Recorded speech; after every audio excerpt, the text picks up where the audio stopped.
वहीं पटवारी और RAS pre परीक्षा में बैठने वाले 20 लाख अभ्यर्थियों की तैयारी में जुटी पुलिस और अन्य एजेंसियों के सामने अब एक और बड़ा संकट आ खड़ा हुआ है।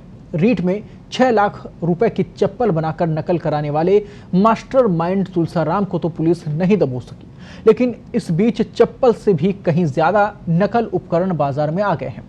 और बड़ी बात यह है कि ऑनलाइन ऑर्डर भी किए जा रहे हैं, ऑनलाइन उपलब्ध भी है। अच्छी बात यह है कि इनमें से बहुत से उपकरण पुलिस और परीक्षा कराने वाली एजेंसियों से पहले ही बैन कर दिए गए, लेकिन उसके बाद भी नकल का खतरा कम नहीं हुआ है। सबसे बड़ी बात यह है कि खबर दिखाने का हमारा उद्देश्य सिर्फ इतना ही है ताकि सुरक्षा जांच के दौरान पुलिस और जांच एजेंसियां सतर्क रहें और चेकिंग को और ज्यादा बेहतर ढंग से किया जा सके।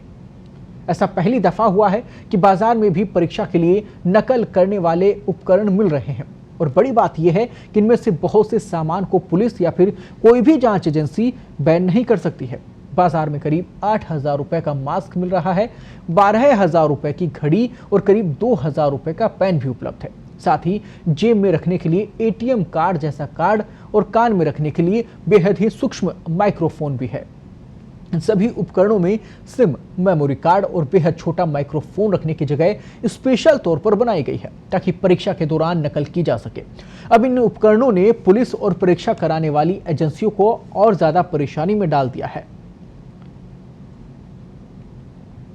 और समस्या इस वक्त ये बन गई है, आपको बता दें कि ऑनलाइन चीटिंग का ये पूरा बाजार है। और सबसे मेन चीज ये है, सबसे बड़ी बात ये है कि तमाम जो जांच एजेंसियां हैं उनका अपना तरीके से काम जो है वो चल रहा है, अपने तरीके से वो जो जांच कर रहे हैं, लेकिन इन सब के बीच में जो घर घर ये सामान पहुंचाने की कोशिश है, तमाम ऑनलाइन जो वेबसाइट्स हैं वहां से बुकिंग इनकी की जा रही है, उसमें भी कार्रवाई यहां पर होनी चाहिए, उसको लेकर भी मॉनिटरिंग की जानी चाहिए।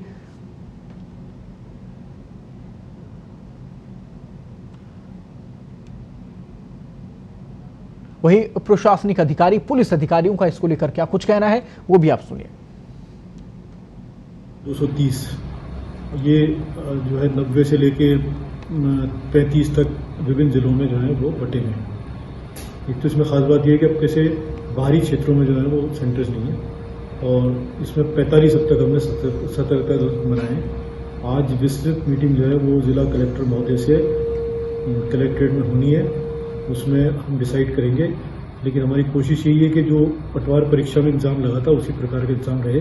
जैसे बाहर जो है बाहर के रोड्स पर बस स्टैंड बनाए जाएंगे और गश्ती दल, जिससे कि स्टेशन पे सिंधी कैंप में यहाँ पर दबाव कम रहे।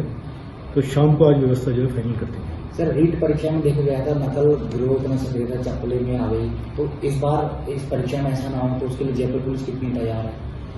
जयपुर पुलिस जो है वो लगातार सतर्क है और भी एजेंसी इसमें सतर्क हैं और जैसा जैसा इनपुट मिलता है उसके हिसाब से कार्रवाई होती है।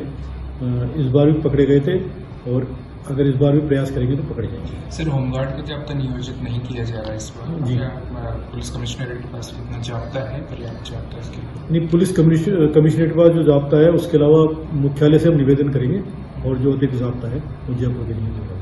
सर, बड़ी परीक्षा है, रीट भी बड़ी परीक्षा थी, इंटरनेट बंद हुआ था, संभावना है इस बार भी? इस बारे में मैं कमेंट नहीं कर सकता, लेकिन जो कानून व्यवस्था की दृष्टि से जो भी संभव हो। पूरी खबर पर ज्यादा बातचीत के लिए इस वक्त हमारे वरिष्ठ पत्रकार और सहयोगी जयंत इस वक्त जुड़ गए हैं। जयंत, पूरा मामला इस वक्त ऑनलाइन का है और सब कुछ जो है साफ तौर पर कहा जाए कि बाजार सज चुका है चीटिंग के सामान का। क्या कहेंगे और क्या कुछ तैयारी यहाँ पर की जा रही है प्रशासन की तरफ से, पुलिस प्रशासन की तरफ से? क्या सजग हैं वो, क्या जानकारी है उनके पास? देखिए, कितनी ही किसी एग्जाम में पुलिस या पुलिस की कोई सी भी एजेंसी तैयारियां कर ले, लेकिन ये जो ऑनलाइन का जो एक सिस्टम है बहुत तगड़ा, जो एक तरीके से हवा के जैसा है जिसको पकड़ना नामुमकिन है, उनके जरिए जो चीटिंग गैजेट्स हैं या चीटिंग की जो उपकरण है वो ऑनलाइन आप ये देखिए मार्केट में बेचे जा रहे हैं और उन पर इतने हिट्स हैं, उन पर इतने व्यूज हैं, मिलियंस में उन पर व्यूज हैं। तो इन चीजों से समझा जा सकता है कि पुलिस की तैयारियां, ये जो ऑनलाइन पैटर्न है, ऑनलाइन सिस्टम है जिसके जरिए सामान खरीदा बेचा जाता है ऑनलाइन वेबसाइट्स के जरिए, उन्होंने खराब कर रखा है, उन्होंने पूरा सिस्टम को बिगाड़ रखा है। और राजस्थान या किसी भी राज्य की पुलिस के पास सिर्फ इतनी सी एक प्रैक्टिस है कि वो लोग इन पर नजर रख सकते हैं और इन पर यहाँ से, लेकिन कौन लोग सामान खरीदता है उनका डाटा वो लोग कलेक्ट नहीं कर सकते। और अब इसका हल ये निकाला गया पुलिस के लिए कि आप ये देखिए कि बहुत सारी ऐसी चीजें हैं जो एग्जाम से पहले बैन कर दी गई हैं। गर्ल्स के लिए रबड़ लगाना है बालों में, वो बैन कर दिया गया है। क्लिप लगानी गई है, वो बैन कर दी गई है। बहुत सारी चीजें ऐसी हैं जो जिस तरीके से ऑनलाइन मार्केट में मिल रही है उनको बैन किया गया है। पुलिस के पास अब एक यही रास्ता है। उसके बावजूद भी बहुत सारी चीजें ऐसी भी हैं जिनको बैन नहीं किया जा सकता और उनके जरिए चीटिंग होने का डर बरकरार है, बना हुआ है।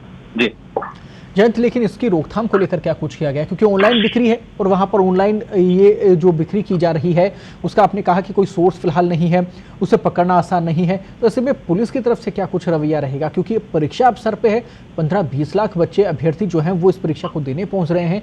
ऐसे में अगर कोई भी हेरफेर करता है, कोई भी गड़बड़ करता है तो उसका असर सभी विद्यार्थियों पर पड़ेगा।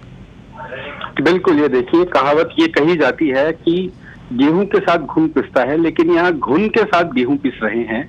और आप ये देखिए कि बहुत मामूली लोग या बहुत कम लोग चीटिंग या चीटिंग से जुड़े गैजेट्स का उपयोग करते हैं या करना चाहते हैं, लेकिन उसका खामियाजा लाखों विद्यार्थियों को भुगतना पड़ता है।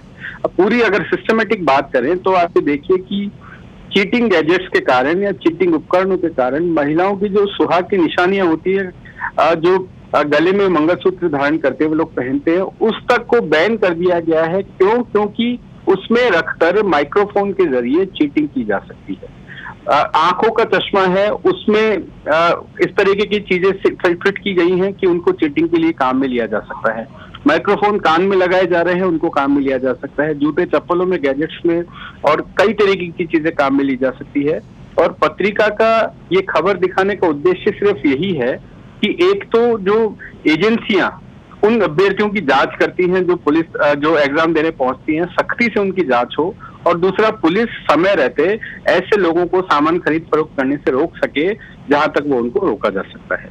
तो एक बड़ा एक चैलेंज है पुलिस के सामने। ये 2 बड़ी परीक्षाएं, 20 लाख अभ्यर्थी और इतना बड़ा ऑनलाइन मार्केट कैसे मैनेज होता है, ये पुलिस के लिए चैलेंज है। बिल्कुल बड़ा चैलेंज है। और जिस प्रकार से खबर आपने दर्शकों तक पहुंचाई है जयंत, और तमाम जो प्रशासनिक अधिकारी हैं, जो पुलिस अधिकारी हैं, वो भी इससे अलर्ट मोड पर आएंगे। जांच एजेंसियों तक ये खबर पहुंचनी चाहिए ताकि वो समझ सकें कि आखिरकार कितना बड़ा नेटवर्क सक्रिय है जो इस प्रकार की जो तमाम गतिविधियां हैं उनमें लिप्त हो सकता है। सावधान रहने की जरूरत है क्योंकि लाखों बच्चों के भविष्य का सवाल है।